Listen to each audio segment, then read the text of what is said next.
if you watch the mainstream media propaganda, one of the things that clearly has been agreed upon, sometimes in those first few days when some of this shit breaks out, like October 7th, 8th, 9th, the mainstream media has not really solidified their kind of self-censorship, how exactly they're detailing these things. And so one of the things that seems to have been solidified is kind of congealed like a jello mold over the past several weeks for the mainstream media propaganda, both in Britain and the US and Canada, etc., is to say this is fighting, right? In the fighting, quote unquote, between Hamas and Israel. It's fighting, right? It's all fighting. Even as Israel bombs hospitals and cuts off water and cuts off electricity and bombs schools and kills UN workers and targets journalists, as all of that is going on, it's fighting between Israel and Hamas. Let's call everything fighting between Israel and Hamas. Oh yeah, did you murdered those UN workers in your fight between Israel and Hamas? You bombed a hospital in your fight between Israel and Hamas?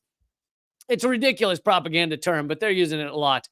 So in this ongoing fight, Israel, to try and one of the things they're doing to try and claim that they aren't actually targeting civilians, or it's not us, it's not even our choice to do it. Well, they're blaming it on AI. And I don't doubt that they also are using AI. I'm not saying they aren't, but why not blame it on AI? This is coming from The Guardian. It's called The Gospel is the name of the program. Israel uses AI to select bombing targets in Gaza. Israel's military has made no secret of the intensity of its bombardment of the Gaza Strip in the early days of the offensive. The head of its Air Force spoke of relentless around-the-clock airstrikes. His forces, he said, we're only striking military targets, but he added, we are not being surgical. So again, they're admitting maybe he'll give a little lip service to striking military targets, but we're not really paying attention. There has, however, been relatively little attention paid to the methods used by the Israeli Defense Forces to select targets. And as Israel resumes its offensive, so far killed 15,000 people, the IDF has long burnished its reputation for technical prowess, and it has been using AI technology, deploying an AI target creation platform called The Gospel, which has significantly accelerated a lethal production line of targets that officials have compared to, quote, a factory. The Guardian can reveal new details about The Gospel and its central role in the war. This article also draws on testimonies from 972 magazine, and which interviewed current and former sources, etc. But the reason that they even bother using AI to select targets is because then they can say there was a selection process. When in fact, before AI was a thing, they would have to justify how they chose to strike a hospital or how they chose to strike a school or a bakery. And, you'd get all these ham-handed excuses. You still get those excuses about, oh, well, there's a tunnel under that hospital, or we saw a Hamas guy walk into that bakery to get a sandwich, and so we just blew up the whole bakery. They had to give these excuses. Now they're moving towards where they don't even have to give an excuse. They just say the AI program told us that is a Hamas stronghold. The AI program, which you will never see the programming of, because essentially all AI is the programming is generally both by nations and corporations considered proprietary and covered up, unless it's open AI, which is rather rare.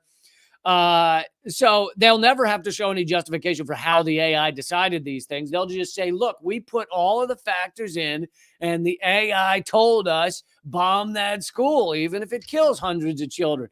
It is just an excuse. I don't think that this AI has any better, vision on where to bomb than your average psychopathic Israeli IDF higher up. So it's just intended to really give them excuse, I believe. Now, that being said, maybe they've programmed in there, how to commit a genocide most effectively. And the AI is a genocide creation machine, and they're very excited that they can commit genocide so quickly and effectively.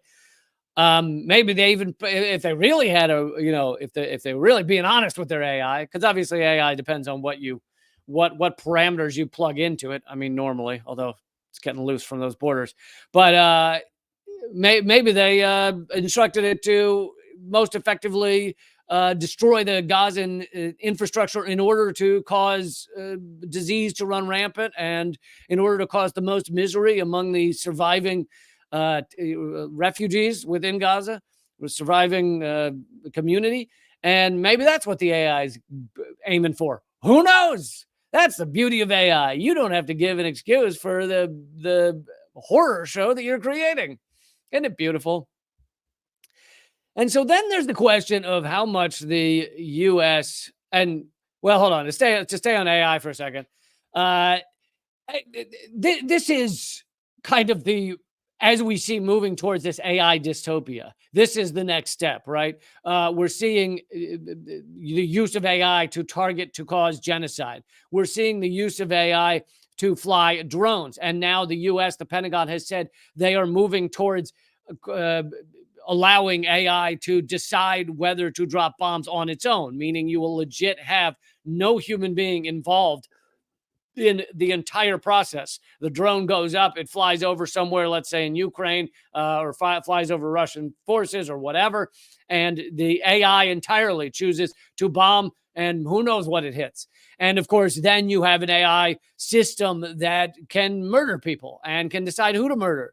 And those type of things can run loose real quick, can run out of, turns out it wasn't hitting inside Ukraine. Turns out it was hitting inside Poland. Oh, now we've got all NATO involved. Oh, now we're spiraling towards World War because an AI system decided to bomb outside its parameters or whatever. It really is just sprinting as fast as we can towards a dystopian hellhole. And there's little talk about it. I mean, this is one article in The Guardian talking about Israel's using cool, and most people still view it as like cool, like, oh, awesome. They're using AI to fight the wars. Yeah. Like we're in some sort of futuristic, awesome society. No, we're in the dystopia. We're in the one they were trying to stop from happening in the Terminator movies. That's the future we're heading towards. I mean, this just goes to show, again, the steps of AI spiraling out of control. They happen very fast. We're less than, what are we, less than a year from when people started to really realize that AI could have, I'm talking your average person, not your tech person, but your average American started to realize AI could actually be influential with, ChatGPT, et cetera. Oh, this thing can actually do some impressive stuff. And it started, we're about a year removed from that, and already you have AI deciding how to best perpetrate a genocide. You have AI deciding when to drop bombs out of drones that are not manned by humans. It really does just spiral out of control so quickly. And we're not even having the discussions. There's not even like think tanks devoted to how to deal with this horrible AI dystopia. They're not even sitting down and chit-chatting about it, because we're run by psychopaths and sociopaths, and our system uniquely rises them to the top. If you're a good guy, if you actually care about humans, you do not rise to the top of these systems of the capitalist corporate structure. You do not get there. Even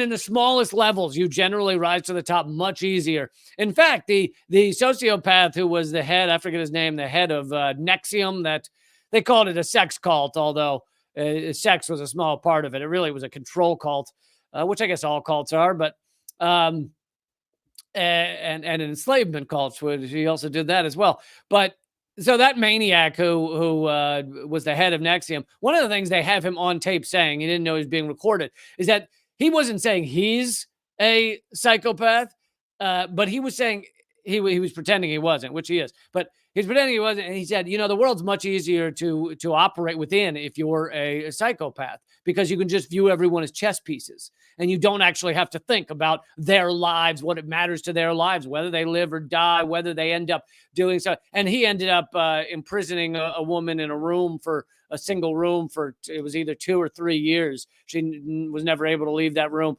And it seemed that he gave little thought to it because she's just a chess piece. She's an interesting chess piece to play. And that was how he viewed it. So, and that's how he ended up, he ran a very large, successful business for many years. And that's how he was able to do it, is once you do not think, someone says his name is, Keith Raniere. Yeah, that's right. Thank you, Brant. And it's much easier to operate in this society if you don't actually care about other humans. And so that's how you get to the Israeli government that is willing to just bomb children endlessly and willing to just let AI run rampant. Okay, we created an AI, it's going to tell us where to bomb. We're never even going to check whether we care about whether it's hitting civilians. Doesn't matter to us. Doesn't matter at all.